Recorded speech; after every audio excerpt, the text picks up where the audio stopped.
পিরোজপুরের মঠবাড়িয়া উপজেলার নির্বাহী কর্মকর্তা আব্দুল কাইয়ুমের বদলি আদেশ প্রত্যাহারের দাবিতে গণ অনশন কর্মসূচি পালন করেন মঠবাড়িয়া উপজেলা পরিষদ চত্বরের সর্বস্তরের জনগণ। বিস্তারিত দেখুন আমাদের মঠবাড়িয়া প্রতিনিধি আসাদুজ্জামানের পাঠানো তথ্য ও ভিডিও চিত্রের ডেস্ক রিপোর্ট। ইউনো মহোদয়ের বদলির প্রত্যাহারের দাবিতে যে অনশন চলছে, এই অনশনকে আমি মঠবাড়িয়া রিপোর্টার্স ইউনিটির পক্ষ থেকে সমর্থন জানিয়ে আমি এতে অংশগ্রহণ করতেছি।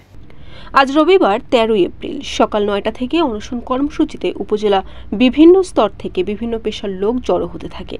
সৎ, যোগ্য, ন্যায়পরায়ণ, কর্মবান্ধব, মানবিক গুণ সম্পন্ন মঠবাড়িয়া উপজেলা নির্বাহী কর্মকর্তা আব্দুল কাইয়ুম মহোদয় বদলির অনশনে কর্মসূচিতে অন্যান্যদের মধ্যে উপস্থিত ছিলেন বীর মুক্তিযোদ্ধা গাউস মিয়া, উপজেলা মাধ্যমিক শিক্ষক সমিতির সভাপতি মোহাম্মদ আব্দুর রাশেদ, স্বেচ্ছাসেবক দলের সভাপতি আসাদুজ্জামান সোহেল, শিক্ষার্থী নাবিলা জান্নাত, হামিদা আক্তার শানু, আলভি আল ওভি, উত্তর মানিকখালী মুন্সি আব্দুল করিম দাখিল মাদ্রাসার শিক্ষক বেলায়েত হোসেন, মঠবাড়িয়া সাংবাদিক ইউনিয়নের সাধারণ সম্পাদক জুলফিকার আমিন সোহেল, সাংবাদিক সমিতির সভাপতি ইসমাইল হোসেন হাওলাদার, রিপোর্টার্স ক্লাবের সভাপতি মোস্তফা কামাল বুলেট, সাংবাদিক ইউনিয়ন দপ্তর সম্পাদক আসাদুজ্জামান খান, প্রচার সম্পাদক বেল্লাল জমাদ্দার, সাংবাদিক ফাহিমা আক্তার, সাংবাদিক টুকু, মঠবাড়িয়া জুডিশিয়াল ম্যাজিস্ট্রেট আদালতের মহড়ার সাজ্জাদুল হক তুষার, মঠবাড়িয়া কেন্দ্রীয় জামে মসজিদের ইমাম মাওলানা মোহাম্মদ সিদ্দিকুর রহমান, সরকারি হাতেমারি মাধ্যমিক বালিকা বিদ্যালয়ের হেড ক্লার্ক মোহাম্মদ রুস্তম আলী শরীফ,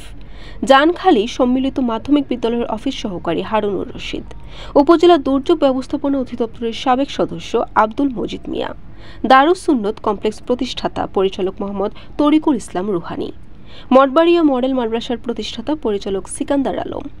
অনশন চলাকালীন অবস্থায় দুপুর 2:30 দিকে একজন সংবাদকর্মী তাজউদ্দিন আহমেদ টুকুর গুরুতর অসুস্থ হয়ে পড়েন। তাকে সাথে সাথে প্রাথমিক চিকিৎসা দেওয়া হয়। নেতৃবৃন্দ বলেছেন, বদলির আদেশ প্রত্যাহার তুলে না নিলে অনশন অব্যাহত থাকবে। বরিশাল নিউজ।